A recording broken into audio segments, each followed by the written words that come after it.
점유권이 대충 뭔지를 알았으면은 아까 바로 앞전 시간에 혼동을 공부를 했는데 이 점유권은 혼동으로 소멸하지 않는다 이 말이 나오는데 여기 이제 일말은 한 번씩 반복이 되는데 이제 이 말 알아들 거예요.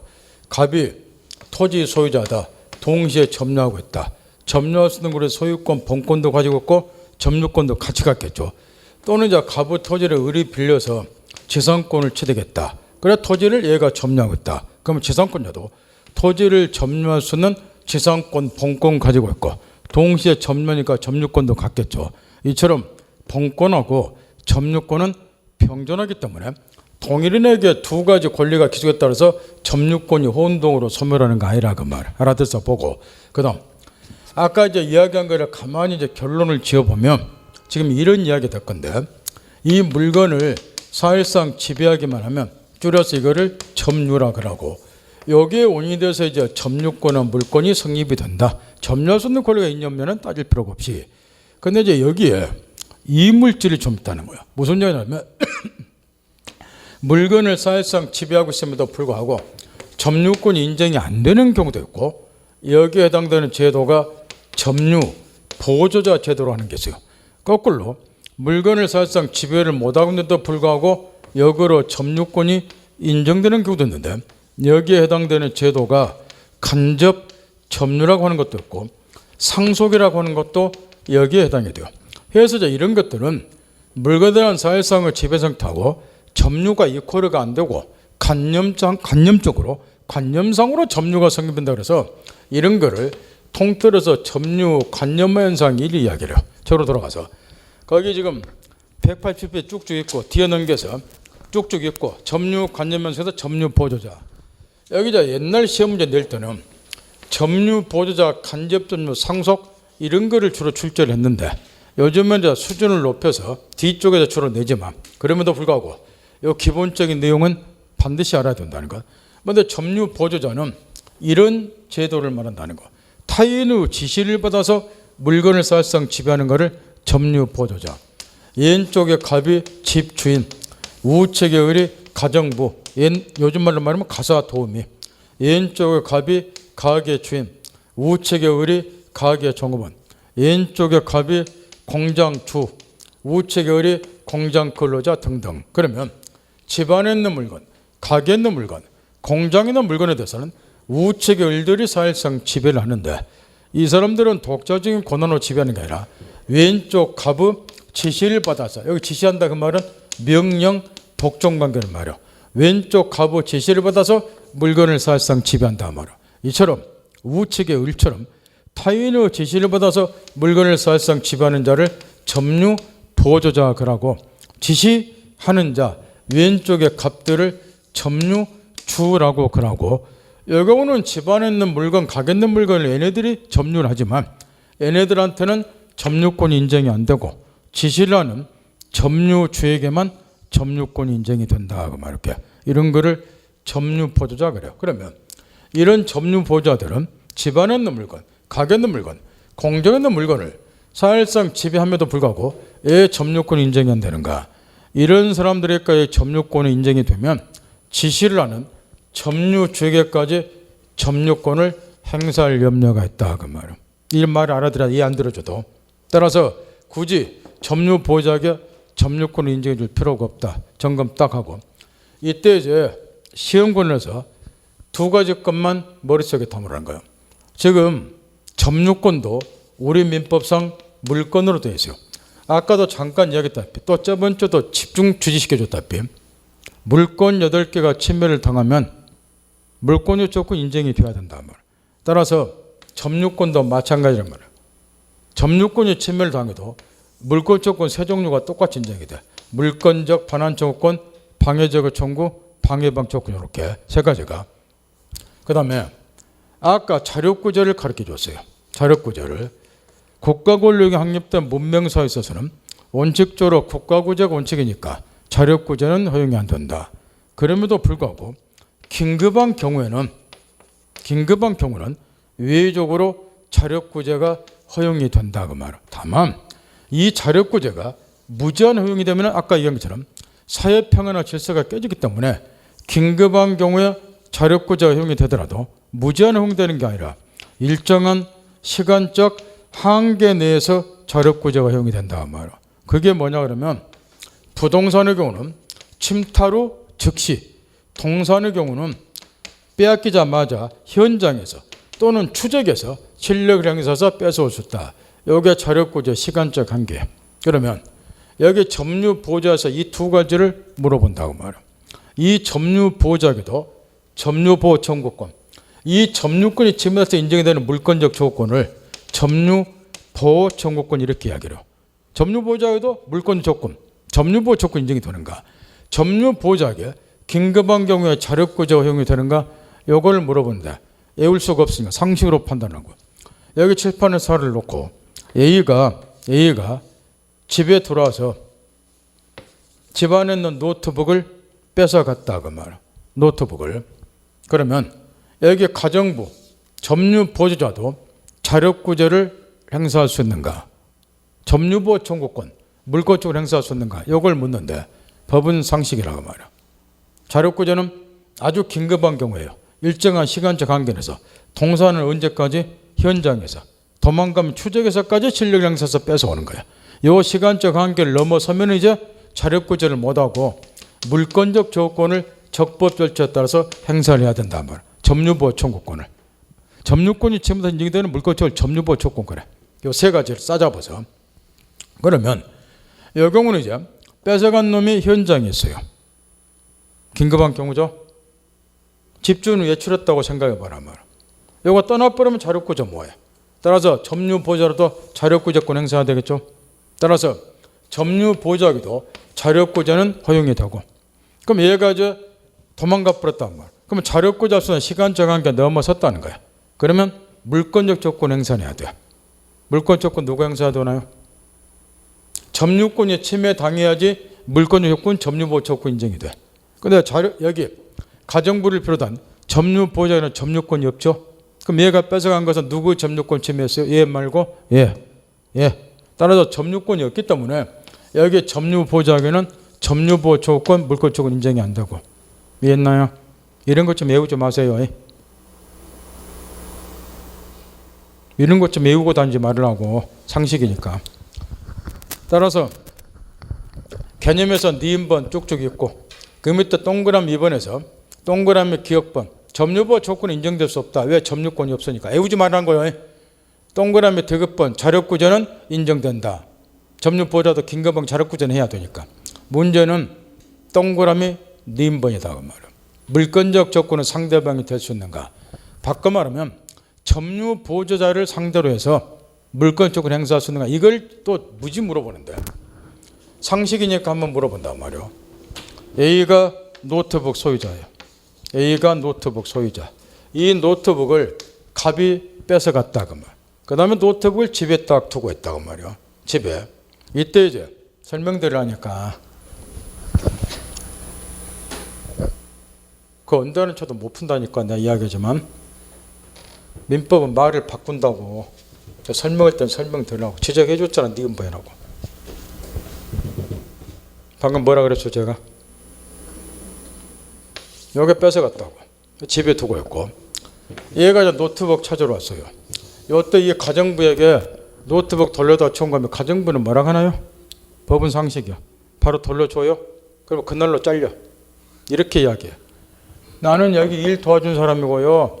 요 아저씨한테 이야기하세요. 이렇게 토스해라. 누구한테 물권 조건 행사해야 돼요? 점유주에게. 점유보호자는 점유자가 아니기 때문에 물권 조건은 상대방이 될 수 없다. 얘를 상대로 해서 소유물 반환 청구하는 거 아니야. 누구한테? 얘한테. 그러니까 이런 것 좀 외우지 말으라고. 상식이니까. 그다음 간접 점유 경우는 다시 집중. 다시 하게요. 민법은 여러분 외운 대로 안 내준다고. 여러분이 허전할 것 같아. 이 부분 지금 가르쳐주고 있습니다 하고 여러분이 체크를 할 건데 그 체크한 거 외워봐야 점수 안 나온다고. 말을 계속 바꾸고 사려내기 때문에. 그 체크해서 다 여러분이 고득점을 그다음 내가 말로 강해. 그 체크만 해주고 넘어가 버려. 나 죽겠는데 좀 설명해 주는 게. 간접 점유 경우는 몇 가지를 더 신경 써야 되고 앞으로 이제 간접 점유라는 말은 끊임없이 또 튀어나와요. 따라서 간접점유란 말을 이해를 못하면 그 다음 거를 또 이해를 못한다고. 지금 이제 이런 경우를 생각을 해보라는 거예요. 지금 갑이 토지 소유자, 이 토지를 갑이 우측을에게 임대를 해줬어요. 왼쪽 갑이 임대인, 우측을이 임차인. 재산권을 설정하고, 토지는 재산권을 객체화 되니까 재산권 설정 계약서 등기를 해서 우측의 을이 재산권자, 왼쪽의 갑이 재산권 설정자. 토지는 전세권을 격려되니까 전세권 설정 계약서 등기를 해서 우측의 을이 전세권자, 왼쪽의 갑이 빌려준 전세권 설정자. 그러면 원래는 이 토지는 왼쪽 갑이 점유를 하고 있었겠지만 이런 계약 등이 처리되니까 우측 을에게 인도가 돼서 지금은 임차인을 보던 재산권자, 전세권자 얘네들이 이 토지를 직접 점유를 하고 있을 거라고 말해서 현재 이 물건을 직접 지배하고 있는 자들, 임차인 등 이런 사람은 글자가대로 직접 점유자가 하고 얘네들한테는 두말할 것도 없이 점유권이 일단 인정이 돼요. 근데 우리가 지금 살피고자 하는 것은 왼쪽 갑이라고 말이야. 이 사람은 얘한테 지금 빌리다 보니까 현재는 이 토지를 직접 점유는 못하고 있어요. 그런데 중요한 거는 뭐냐? 현재 직접 점유를 못하고 해서 이 토지에 대한 지배 상태가 왼쪽 갑으로부터 이 대목의 핵심, 영원히 이탈된 것은 아니라는 거야. 무슨 얘기냐면 나중에 임대차 존속기한 등이 만료가 되면 왼쪽 갑이 내 토지 반환해달라, 토지를 돌려달라는 반환 청구권을 행사해요. 그럼 토지는 다시 왼쪽 갑에게 돌아간다 이야기야. 따라서 현재 얘가 직접 지배를 못한다 하더라도 영원히 왼쪽 갑으로부터 토지에 대한 지배 상태가 왼쪽 갑으로부터 영원히 이탈된 것은 아니라는 거야. 반환 청구권이 있기 때문에. 따라서 왼쪽 갑은 현재 토지를 직접 점유는 못하지만 우측을 임차인 등을 매개자로 해서 따라 직접 점유자를 다른 말로는 점유 매개자 이렇게 또 표현해요. 얘를 매개자로 해서 토지를 간접적으로 점유하고 있다. 요리 이야기를 한다. 해서 빌려준 사람들, 임대인, 지상권 설정자, 전세권 설정자 이런 사람들을 간접 점유자라고 하고 보다 더 중요한 거는 이 간접 점유자에게도 직접 점유자랑 마찬가지로 똑같이 점유권이 인정이 된다고 말이에요. 그러면 왼쪽 갑은 현재 이 토지를 직접 지배를 못하고 있음에도 불구하고 점유권이 인정이 되고 그런 게 이제 점유 관념 현상이다. 지금 이런 이야기일 건데 그러면 이 간접 점유자에게 점유권이 인정되는 핵심 포인트는 뭐냐? 바로 이 대목이에요. 간접 점유자가 점유 매개자, 직접 점유자를 상대로 해서 반환 청구권을 가지고 있다는 것. 그러니 토지에 대한 지배 상태가 왼쪽 갑으로부터 영원히 이탈된 건 아니니까 점유권 인정해 주자 요 얘기니까 간접 점유가 성립하기 요건의 핵심 포인트는 반환 청구권을 가지고 있을 것. 따라서 여기 임대차 계약, 지상권 설정 계약, 전세권 설정 계약 이런 거를 점유 매개 관계에 걸었는데 이 계약 등을 이 점유 매개 관계, 이 계약에 굳이 유효일 필요는 없다는 것. 이 계약 등이 무효가 되더라도 얘는 여전히 반환 청구권을 갖죠. 무효가 되면 지금 즉시 돌려달라 즉시 반환 청구권을 행사하는 거 이렇게. 그럼 어차피 토지 돌려받아 이렇게 해서 이제 반환 청구권을 갖고 있는 것은 매 일반이니까 이 점유 매개 관계가 굳이 유효일 필요는 없다는 것. 이게 기본 골격이고 그 다음에 시험은 똑같이 물어봐요. 이 간접 점유자에게도 똑같이 자력 구제가 허용이 되는가, 더 나아가서 점유 보호 청구권, 물권 요청권 인정이 되는가 이걸 물어보는데 먼저 자력 구제는 이제 별 의미는 없어요. 왜 그러냐면 이걸 똑같이 생각해 보는 거야. 이 사안을 그대로 놔두고 A가 직접 점유자 임차로부터 토지를 침탈 뺏어갔다. 토지는 부동산이야. 그럼 자력구제 시간적 관계가 즉시 빼앗기자마자 즉시 실력에서 뺏어오라는 거야. 그 시간적 관계를 넘어서면 자력구제를 못해요. 그렇다고 보면 간접 점유자는 현재 토지를 직접 지배도 못하고 있는데 얘가 이 시간적 관계 내에서 자력구제하는 건 어렵다 그 말이야. 따라서 직접 점유자가 자력구제하는 것이 실익이 있을 것이고 따라서 간접 점유자에게는 자력구제는 허용이 안 된다. 요리 이야기를 한다 그 말. 그러면 요 시간적 관계 넘어섰어요. 얘가 뺏어갔는데 시간적 관계 넘어섰다. 그러면 이제 물권 조건 행사해야 된단 말이야. 그러면 누가 얘한테 내 토지에 대한 점유권 네가 침해했으니까 반환하라 점유권에 기인한 물권적 반환청구권 행사하는가? 일단 이자 점유권이 침해당했으니까 직접 점유자도 점유권에 기인한 물권적 반환청구권 행사하겠죠. 내가 점유자니까 토지 반환하고. 문제는 얘다 그 말이야. 아까 점유보장과는 달리 얘한테도 점유권 인정이 돼요. 그럼 얘가 뺏어가면 점유권 두 개가 동시에 침해를 당한 거야. 따라 직접 점유자뿐만 아니라 간접 점유자도 점유권에 기인한 물권적 반환청구권, 흔히 말하는 점유보호청구권 행사를 할 수 있다 그 말. 다만 여기 이제 간접 점유자는 직접 점유자가 아니기 때문에 얘한테 이제 반환 청구를 할 수 있어야 돼. 자객에 직접 반환하고 청구하는 게 아니라 직접 점유자 우측 을이기 때문에 직접 점유자 을에게 반환하라 이리 청구를 하고, 대신 직접 점유자가 반환받을 수 없거나 반환받기를 원하지 않는 경우는 자기에게 반환하고 청구한다. 이게 간접 점유 기본 골격이에요. 거기 우측에 넘어가서 개념에서 얘다 들어 읽어보면 되고, 밑에 동그라미 점유 매개관계는 임대차 계약 등을 말하니까 핵심은 동그라미 기업번. 간접 점유자가 점유 매개자한테 반환 조건 가지고 있을 것. 따라서 마지막 구절 계약에 유효할 필요 없다. 그 다음에 효과 면에서 기업번 간접 점유자 점유권 갖는다. 따라서 마지막 구절 점유보호 청구권 갖는다. 대신 반환 청구할 때 니은번 207조 2약 자객에게 직접 반환하고 청구하는 게 아니고 직접 점유자에게 반환하라. 대신 걔가 반환을 줬거나 반환권을 넣으면 나한테 청구한다. 거기 밑에 써놨으니까 쭉쭉 있고, 그 다음에 뒤에 넘겨서 상속인의 점유는 이런 이야기입니다. 왜 이게 이제 점유 관념에서가 되는가? 거기 193조가 반줄짜리인데 점유권은 상속인이 이전한다. 여기에 자주 시험에 출제가 된다는 거야. 물론 이 법조문 그대로도 나오지만 말을 풀어서 그래서 어쨌다고 이 말이 무슨 말인데 요걸 이제 풀어서 묻기도 하는데 그 반줄짜리 법조문이 상상 이상으로 시험점에는 많이 등장한다는 이유는 이런 이유 때문에 지금 갑이 부로서 피상속인 토지 건물 등등등등 점유를 하고 있다가 사망을 했다 그 말할게. 그러면 193조에 보면 점유권은 상속에서 이전되다 그랬으니까 피상속인이 사망과 동시에 피상속인이 가지고 있던 모든 물건에 대한 점유권은 그대로 상속인에게 이전이 된다는 거. 점유권이. 그럼 이 말 속에는 뭐가 내포됐냐 그러면은 이런 의미가 내포됐다는 거. 지금 피상속인이 사망하기만 하면 점유권은 상속인이 이전이 되기 때문에 첫째, 이 상속인이 상속 재산을 사실상 지배하지 않더라도 점유권이 인정이 되고, 그러니까 점유 관념 현상. 이 말 알겠나요? 이 상속 재산을 얘가 지배 안 하더라도 사망하기만 하면 점유권이 넘어오니까 지배하지 않더라도 점유권 인정이 된다. 그래서 점유 관념 현상. 이것 때문에 계속 물어본다는 소리고, 더 나아가서 상속 개시 사실을 알던 모르든 상관없이 피상속인이 사망했냐, 사망에 상속 개시되니까 사망했냐 여부를 모르겠다 하더라도 죽기만 하면 점유권은 자동으로 이전이 되고, 따라서 이 말을 풀어서 물어보니까 조문 머릿속에 담고 핵심 동그라미 3번 쭉쭉 있고, 그 다음 판례에 나타난 점유 관념 현상은 그 하나만 해서 집에서 읽어보면 되고, 우측에 점유 모습에서 지금도 정신 바짝 차린 거예요. 아까 이제 이런 이야기를 했어요. 전통적으로 점유권을 문제 물어보면 점유 관념 현상에 대한 점유 보자, 간접 점유, 상속 이런 걸 물어보는데, 조금 세련되게 시험 문제를 물어보면 점유 종류 중에서 거기 나와 있는 자주점유, 타주점유를 집중적으로 출제를 한다는 거. 이 부분에서 요즘 시험은 자주점유, 타주점유를 집중 출제를 하는데 이게 이제 중요한 이유가 또 하나 있다고 말이야.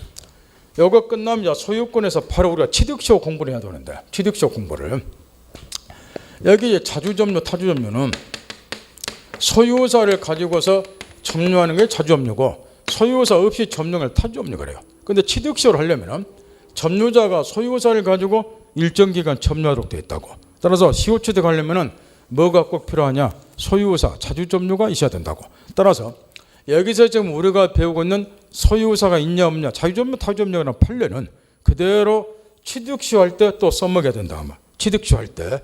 그래서 취득시효 때문에 여기 특히 또 중요한 의미가 있고, 이 자체도 많이 물어보고 취득시효와 관련해서 많이 물어보고, 그러면 여기서 이제 판례는 한 20개는 쫓기고 가야 되는데 하도 여기저기서 출제를 하기 때문에 그거를 생각해서 다 외운다는 게 있을 수가 없고, 주로 묻는 거는 이런 걸 물을 거라고 하면 아무래도 갑이란 애가 토지를 점유하고 있다. 그럼 이런 거 묻는다는 거. 이자 점유가 자주냐 타주냐, 소유사를 가지고 점유하냐 그 반대냐, 이런 걸 물을 거라고 말이야.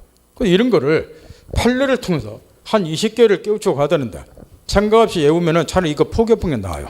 외울 수도 없고. 따라서 자중과 타주점유 여부를 판단을 하려면 개념을 정확히 먼저 깨우쳐야 돼. 여기 자주점유는 소유사를 가지고 점유하는 것이고 타주점유는 소유사 없이 점유하는 건데 이를 갖고는 문제를 풀 수가 없다. 이걸 풀어야 된다고 말이야. 소유사를 가지고 점유한다 이 말은 타인의 소유권을 배제하고 타인의 소유권을 배제하고 자기가 마치 소유자인 것처럼 그야기야. 소유자 같은 배타적 지배, 독점자 지배한다는 소리겠죠. 배타적 지배를 사실상 행사하고자 하는 의사를 소유의사 그래요. 타인의 소유권은 배척하고 자기가 소유자인 것처럼 물건을 독점자 지배하고자 하는 의사를 소유의사 그런단 말이야. 그러면 요거 이제 반대가 소유사 없이 점유하는 건 타주점유인데 요 반대를 한번 생각을 해보란 말이야. 요거는 지금 타인의 소유권을 배제하는 거예요.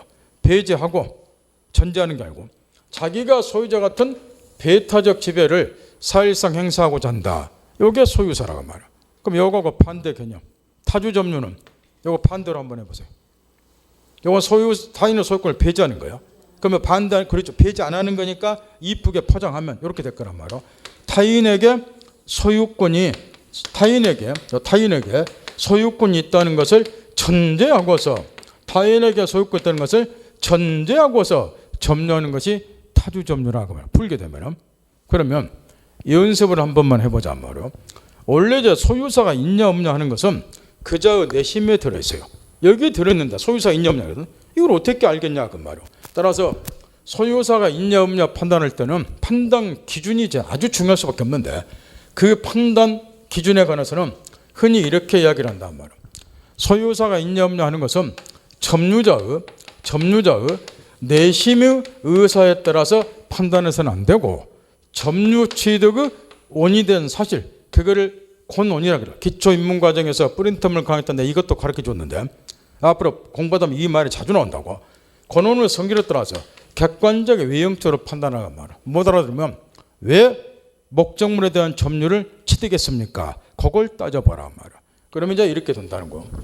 연습을 한번 해보면 먼저 매매를 갖고 연습해보자 말이야. 갖고 갈 두 사람이 토지에 대해서 매매 계약을 체결했고 매수인이 토지를 인도받아서 점유한다. 매수인의 점유는 자주다 타주다 이런 걸 이제 판단하는 거야. 매수인이 왜 점유를 취득했습니까? 권원의 성질.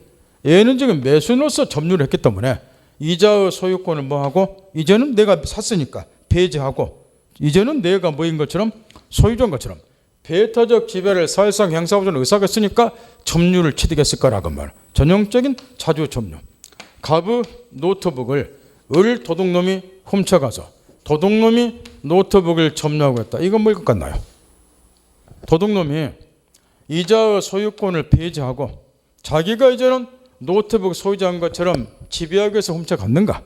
아니면은 노트북에 대한 소유권이 왼쪽 갑에게 있다는 걸 전제한다 그 말은 잠시 빌려간다 그 이야기죠. 전제하고서 잠시 빌려갈 요령으로 훔쳐갔는가? 만약에 노트북에 대한 소유권이 왼쪽 갑에게 있다는 것을 전제하고서 잠시 빌려갈 요령으로 훔쳐가면 이런 거는 도둑놈 자격도 없다 그 말이야. 절도죄로 처벌도 안 해. 추적수다 그래서. 따라서 도둑놈이 예로부터 노트북 훔쳐가는 것은 이자의 소유권을 배제하고 이제는 내가 소유자인 것처럼 이 노트북을 사용할 의사가 있으니까 훔쳐갔을 거란 말이야. 자주점유. 아까 간접점유 배웠다 말이야. 이 간접점유를 물어볼 때 이런 걸 또 물어본다 말이야. 지금 왼쪽에 갑이 임대인 우측을 임차한 재산권 설정자 재산권자 전세권 설정자 전세권자 임차인 재산권자 전세권자 직접 점유자 점유는 간접점유가 성립하기 위해서 반드시 뭐야 되느냐 타주점유해야 돼. 그래야 간접점유가 성립하는 거예요. 왜 이게 타주점유인가요? 임차인이나 재산권자 전세권자는 얘한테 소유권이 있다는 것을 뭐하고서 전제하고서 이걸 초장에 잘못 배우면 1년이나 2년이나 이렇게 생각을 해. 얘한테 소유권이 있다는 걸 알고서 점유한다. 이게 버릇을 못 고친 사람이 부지기수야. 알고서 점유하는 악의점유라 그래. 그게 아니고 얘한테 소유권 있다는 걸 뭐 하는 거야? 전제하는 거야. 그리고 빌려가는 거라고. 얘네들은 전부가 다 무슨 점유요? 타주점유요. 그래야지 얘한테 돌려주는 거야. 왜? 소유권 예약되는 걸 전제하니까 기간 끝나면 돌려주잖아. 그러니까 얘는 반환받으니까 현재 상태에서 지배를 못하더라도 뭐가 인정이 되는 거고 점유권 인정되는 거죠. 이런 논리라고 말이야. 그래서 간접점유가 성립하려면 직접 점유와 점유는 반드시 무슨 점유해야 돼? 타주 점유해야 된다 말. 이런 거 외우지 마시라고. 이 말 어떻겠나요? 임차인이 빌려가면서 어디 당신네 여러분을 못 믿으니까 난 이런 거 틀린 것 보면 속이 뒤집어져가지고 시험 끝나고 저하고 원수된 사람들 많아요. 왜 그런 줄 아세요? 이런 거 틀려갖고 와 우는 소리 치고 선생님하고 그럼 선생님이 이제 이루해 줘야 되는데 열받잖아요. 이런 거 틀려 관계에서 떨었다 하니까 그러니까 성기를 나는 거예요. 그게 무슨 의미냐 그러면 여러분들 집에 애기들이 밖에 나가서 누가 얻어 터지고 멋져요. 애기들 보듬고 이루해 준 것보다는 이 새끼야 왜 그런 거 얻어 터지고 이것부터 성질 내줘? 그거 똑같은 거예요. 열받잖아. 이런 거 틀려서 한 개쳐 떨었다 하니까. 그래서 하는데 이루 안 해줬다고 또 온수된 사람도 있어. 그돈 먹었으면 이루가 나오냐고. 이런 거 틀려갖고 한 개쳐 떨었다 속이 뒤집어지지. 부모 입장에서는. 안 그래요? 이루는 나중에 해주는 거야. 성질부터 나니까. 그러고 나서 이제 이루 해주는 거죠. 어쩔까요? 또 하셔야 되겠는데 이리 되는 거지. 사례가 이렇게 나왔어요. 사례가 임대차 사례를 딱 내놓고 임차인이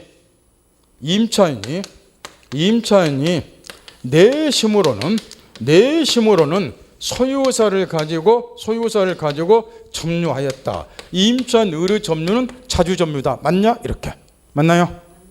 임차인이라고 그랬어요. 내심으로는 소유사를 가지고 점유하였다. 임차인 의뢰 점유는 자주 점유다. 당연히 틀렸죠. 요 내심 의사로 판단하는 게 아니라니까요. 요거는 지하고 하느님밖에 몰라. 아까 얘기했잖아요.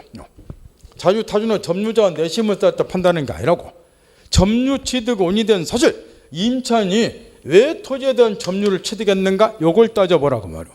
빌려 쓰기 위해서 그 말은 소유권은 누구한테 있고 얘한테 있고 얘한테 있던 걸 전제하고서 빌려 쓰기 위해서 점유 취득한 거잖아. 그러니까 내심으로는 소유사를 1000만만 가지고 하더라도 이런 거는 고려해서 아닌가 속으면 안 된다고 말이야.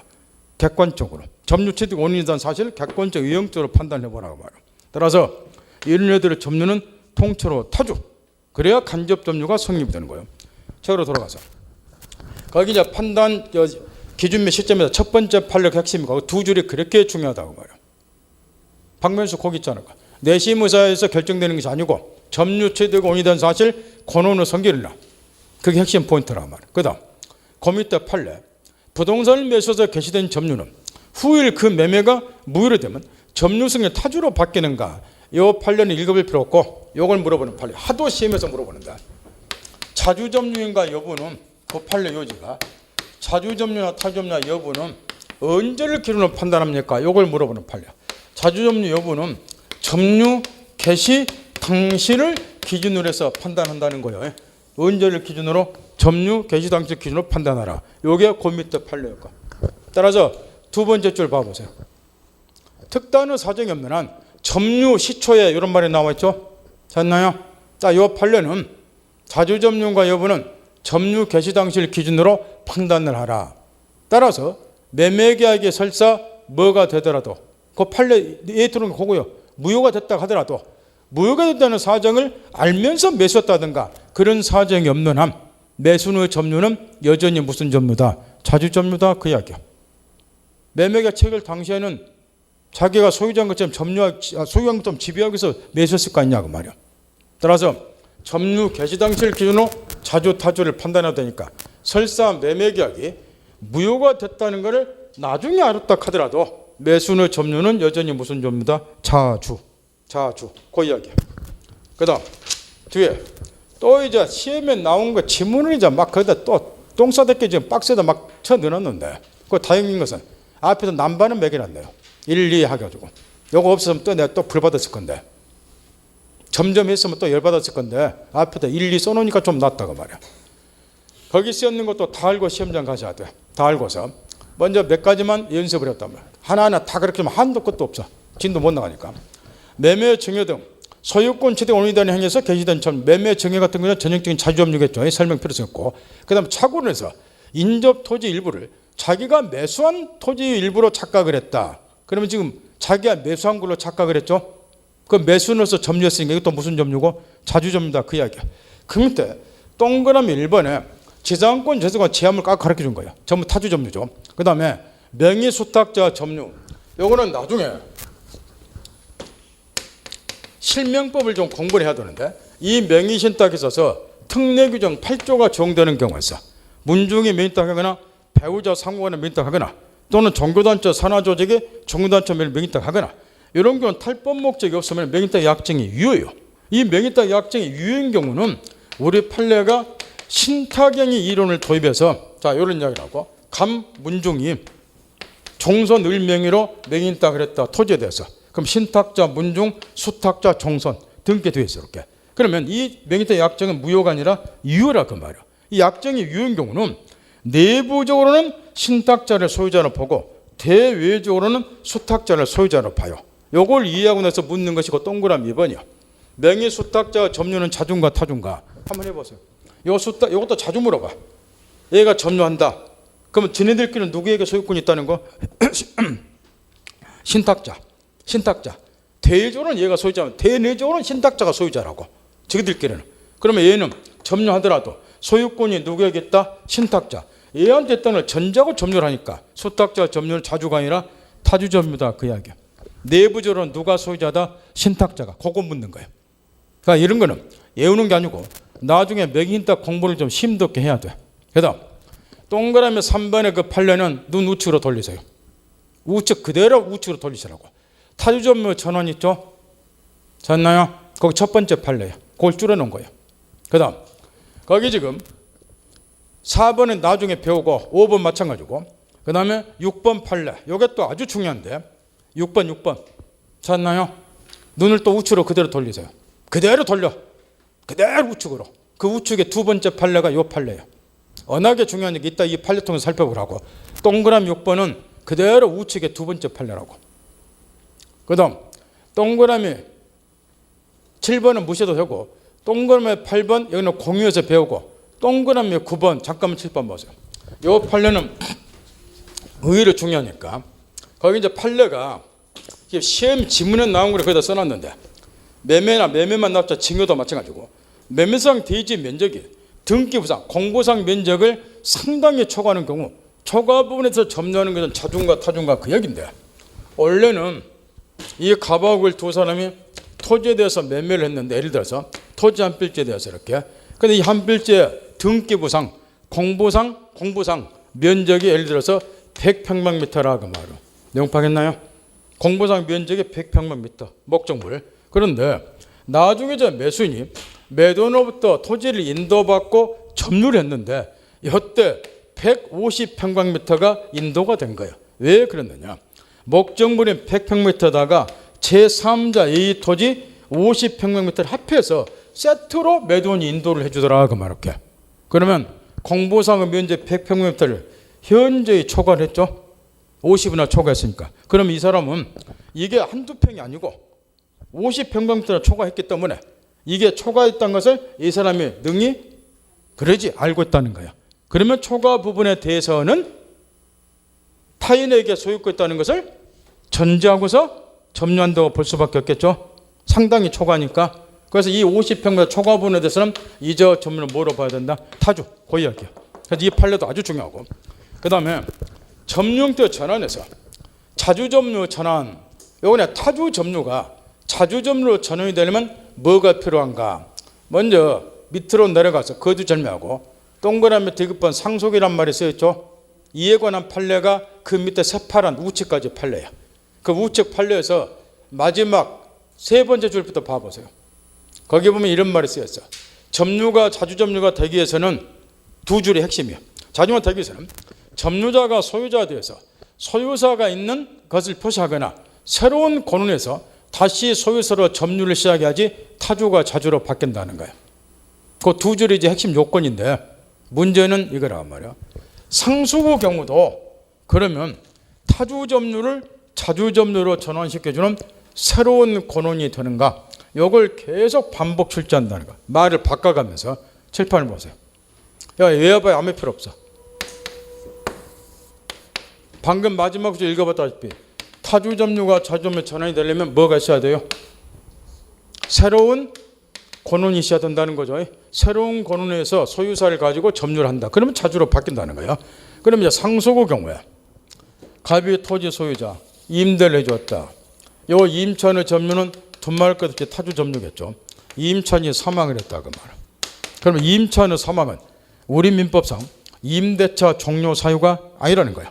따라서 이제 상속이 되는데 그러면 피상속의 점유가 타주 점유면 상속인의 점유는 두말할 것 없이 피상속인의 점유가 있는 모습 태양 종류 그대로 상속이 돼요. 그럼 상속인의 점유도 무슨 점유가 될 것이다? 타주 점유가 그렇게. 이 이야기인데 이걸 이렇게 물어보면 증 못할 사람이 어디 있겠냐고 말이야.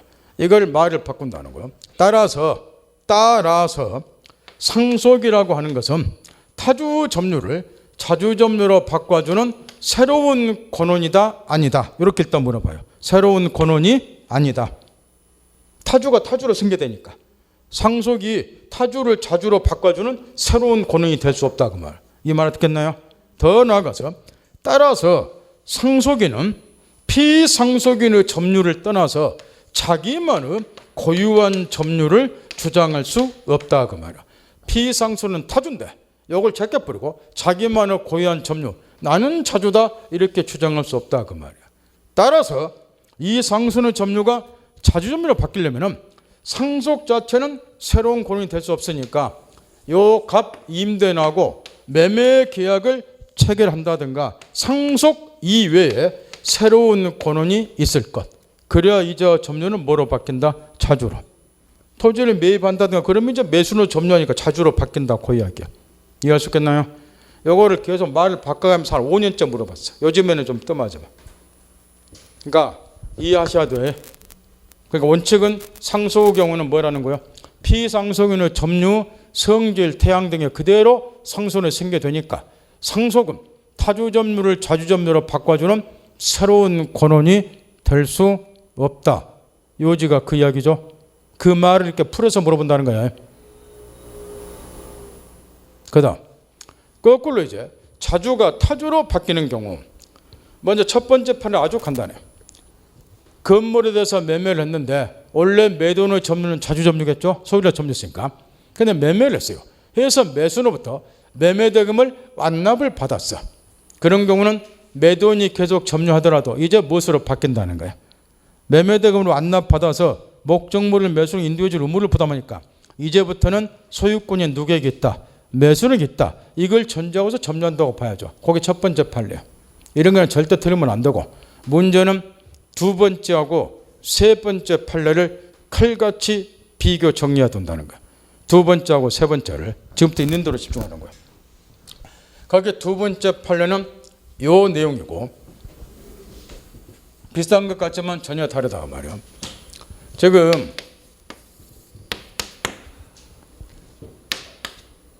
요 우측의 을이 토지를 점유를 하고 있는데 동시에 얘가 등기도 가지고 있다고 말할게요. 소유자로 등기도 있고 점유도 하고 있고. 근데 왼쪽에 갑이 점유자 을을 상대로 해서 내가 소유자다. 근데 왜 당신이 내 토지에서 등기 가지고 있는가? 소유권에 기한 말소 등기 청구 소송을 제기를 했어요. 이렇게. 이 소송에서 점유자가 패소를 당해서 패소 판결이 확정이 됐어요. 요 사례하고 요거하고 비교를 해보라는 거예요. 이번에도 우측의 을이 점유자인데 이번에는 등기가 없어요. 대신 얘가 이제 왼쪽 갑을 상대로 해서 내가 당신한테 토지를 매수했지 않느냐. 근데 왜 등기전 안 해주냐. 매매와 같은 자주점유 권원을 주장해서 이전 등기 청구 소송을 역으로 이렇게 제기했어요. 소유권 이전 등기 청구 소송을 역으로 제기했고 이 소송에서 점유자 패소 판결이 또 확정이 됐다 그 말이에요. 그러면 위에나 밑에나 우측에 점유자가 다 패소 판결 확정이 됐는데 위의 판례의 경우는 위의 사건의 경우는 패소 판결이 확정된 순간부터 패소 판결이 시점이 오고요. 패소 판결 확정된 순간부터 이자 점유는 타주점유로 전환이 되지만 밑에의 경우는 패소 판결 확정이 됐어도 여전히 자주점유로 추정이 된다는 거. 정반대인데 차이점이 하나가 있다고 말이야. 우의 경우는 얘가 지금 이렇게 왼쪽에 갑이 이렇게 말소등기 청구 소송을 제기했단 말이야. 얘가 등기를 가졌다고 말이야. 그 패소 판결 확정이 됐어. 그러면 얘는 패소 판결 확정인과 동시에 무슨 중대한 의무 하나가 확정이 돼. 말소등기 의무를 부담하겠죠. 등기 말소시켜야 되니까. 얘가 직접 말소등기 의무를 부담한다고. 패소당했으니까. 그러면 자기가 직접 말소등기 의무를 부담, 이 의무가 확정이 됐는데 여전히 이자의 소유권을 배척하고 자기가 소유자인 것처럼 배타적으로 지배한다고 보기는 어렵다고 말이야. 말소등기 의무가 딱 확정이 됐기 때문에. 따라서 이 순간부터는 소유권이 누구에게 있다는 걸 전제하고 얘한테 자기가 말소등기 의무가 확정했다고 됐잖아. 그럼 더 이상 자기는 소유자 아니다 그 말이야. 그러면 얘한테 소유권이 있다는 걸 이제부터는 전제하고서 점유한다고 볼 수밖에 없단 말이야. 핵심 요소는 요거예요. 말소등기 의무가 확정이 되었다 이렇게. 따라서 패소판 확정 시부터는 뭐로 봐야 된다? 타주점유로. 거기 판례에서 패소 두 번째 줄 끝에 보세요. 패소 판결이 확정된 후부터는 타주점유로 전환된다. 졌나요? 언제부터? 패소 판결 확정 시부터. 이유는 뭐 때문에? 말소등기 의무를 부담한다는 것이 확정이 됐기 때문에. 이유가 그거예요. 확인했죠? 그 다음에 또 하나 있어. 요거를 이제 뭐하고 또 헷갈리도록 시험을 내냐 그러면은 잘 봐야 돼요. 패소 판결 확정 시부터는 타주점유인데 소 제기 시부터 얘가 소를 이렇게 제기했겠죠. 얘를 상대로. 소 제기 시부터 이 점유자와 점유는 이제 뭐로 간주가 되느냐. 그때부터는 악의 점유자로 이제 간주가 되는데 요게 197조 2항이야. 요거하고 번갈아가면서 물어보니까 다 틀고 나와. 악의 점유자로 간주된 시점 언제부터고? 소 제기 시. 요거는 이따가 가르쳐 줄 거니까 요거 속지 않도록 크게 구별을 잘해야 된다 그 말이야. 타주점유로 바뀌는 시점 언제부터고? 패소 판결 확정 시부터고. 악의 점유로 간주된 시점 언제부터고? 패소 판결 확정 시가 아니라 소 제기 시. 이건 197조 2항에 나와 있어. 그 이유는 이따 가르쳐 주기로 하고 요것 때문에 이거는 칼같이 구별을 해야 되고. 그 다음 밑의 경우는 왜 여전히 패소 판결 확정이 됐음에도 불구하고 자주점유로 추정이 되는가? 우회하고 비교를 해보라. 우회의 경우는 패소 판결 확정이 되면 말소등기 의무가 확정이 된다고. 그런데 밑의 경우는 얘가 무슨 부담해야 될 의무가 확정된 게 없잖아요. 법률상 지위는 아무 차등이 없어. 따라서 아까 자중과 타중과 하는 것은 어떻게 판단할 것인가 여기까지 가르쳐 줬어요. 점유자의 내심 의사에 따라서 판단할 문제가 아니고 점유 취득 원인 사실 권한의 성질에 따라서 객관적으로 판단하라 이렇게 가르쳐 줬죠. 근데 이제 한 단계를 더 나가서 그럼에도 불구하고 점유자와 점유가 자준지 타준지 불분명한 경우도 있다 그 말. 왜 여기 들어있는 거니까 그때는 추정할 수밖에 없어. 총칙에서 가르쳐 줬다시피 입증의 권한을 추정해야 되니까. 그래서 197조 1항에 점유자와 점유가 자준지 타준지 불분할 때는 우리 민법에서는 뭐로 추정을 한다? 자주점유로 추정을 하게 돼. 따라서 일단 가로친 5번 보세요. 가로친 5번. 거기 보면은 점유자는 소유서로 점유가 추정이 된다. 잤나요? 그 동그라미 1번에 쓰였잖아. 그 197조 1항이에요 이게. 따라서 뒤에 넘겨보세요. 시험에 쏟아놓은 판례가 하나 있어. 그게 뒤쪽에 10줄까지 쓰여있는 판례에서 마지막 4줄이라고 말이야. 어느 것이 불문할 때 뭐로 추정이 된다고요? 자주로 해. 자주로 추정이 되지. 그래서 나오게 된 판례가 거기에 96년 11월 8자 판례인데 마지막 4줄. 따라서 매매나 증여 같은 자주점유 권을 주장해서 찾나요? 이게 인정이 안 됐어. 그러더라도 여전히 점유자와 점유는 뭐로 추정이 된다? 자주점유 추정이 된다. 그 판례인데 왜 그렇게 추정이 되나요? 197조 1항에 의해서. 어느 것이냐 불문할 때 우리 민법에서 자주점유 추정이 되기 때문에 점유자가 이렇게 매매나 증여 같은 자주점유 권한을 주장했는데 이게 인정이 안 됐다고 해서 타주로 바뀔 일이 없다고 말이야. 197조 1항이 그대로 적용되니까 자주점유로 추정이 되는 거야. 이걸 이해하고 나 그래서 묻는 것이 그 앞쪽에 또 판례기도 하고 이 원리가 이 판례도 그대로 적용이 돼. 요거는 매매를 주장했잖아. 근데 인정이 안 됐잖아. 패소당했으니까. 그러더라도 몇 조가 적용된다? 197조 1항에서 자주점유로 추정이 된다 그 말이야. 따라서 거기 194페이지에 96년 11월 8일자 판례 뒤에 4줄, 이게 190조 1항을 이해하고서 묻는 판례로 시험에 쏟아 놓으니까 그걸 정리 딱 하고, 요걸 알아야지 이런 판례들이 더불어서 쉽게 이해가 된다는 거. 한꺼번에 연결해서 정리를 꼭 해야 돼요.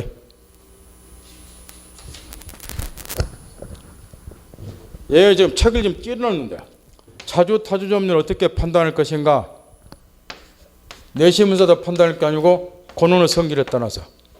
그럼에도 불구하고 어느 게 불분명하면 추정 190조 1항에서 자주점유 추정, 자주점유 추정이 되니까 매매나 증여했던 자주점유 권한을 추정해서 이게 인정이 안 되더라도 여전히 자주점유로 추정, 이렇게 딱 논리가 가야 된다 말. 이걸 얘는 지금 찢어놓은 거 지금. 제가 하는 말 알아들었나요? 그러니까 무슨 이야기냐 그러면 191페이지 2번에 판단 기준 시점 나와 있죠. 거기에 이 가로쳐진 마지막에 193페이지 5번이 골이 가야 된다니까, 연결지어서. 원래는 순서가 그걸 찢어놓은 거라고. 이게 시험에서 가장 중요한 거, 자중과 타중과 판단을 어떻게 할 것인가가. 그걸 알아야지 나머지 판례가 해결이 되니까 거기 앞으로 가야 될 걸 왜 뒤에다 써놨은 거라고 또 찢어서. 요 책 특징이 그거잖아. 연결지어서 쏘는 게 아니고 뭘 이해를 못해 막 찢어놨어 이렇게. 그게 답답해지는 거야 막. 응? 그래서 웬만하면 그냥 그대로 가르치려고 해도 그 중에서 알아듣을 거예요. 그 다음 마지막으로 이제 194페이지에 악의 무단점유가 나오는데, 요 악의 무단점유라는 판례가 97년도에 밑에 보면 첫 번째 판례, 97년 8월 21일 날 판례가 이제 변경이 돼서 나왔는데, 요 판례는 시험을 떠나서 취득소에서 엄청나게 중시되는 판례예요. 그 악의 무단 점유자의 판례가 이제 97년도 변경이 됩니다. 요게 취득소에 엄청난 영향을 미치는 판례이기 때문에 요거는 특히 취득시와 관련해서 사고를 꼭 해야 된다는 거. 악의 무단 점유자의 판례는 이따가 요거는 시간을 좀 소비해야 되니까 이따가 살펴보고, 마지막 시간이니까 5분만 좀 쉬었다 오세요. 5분만.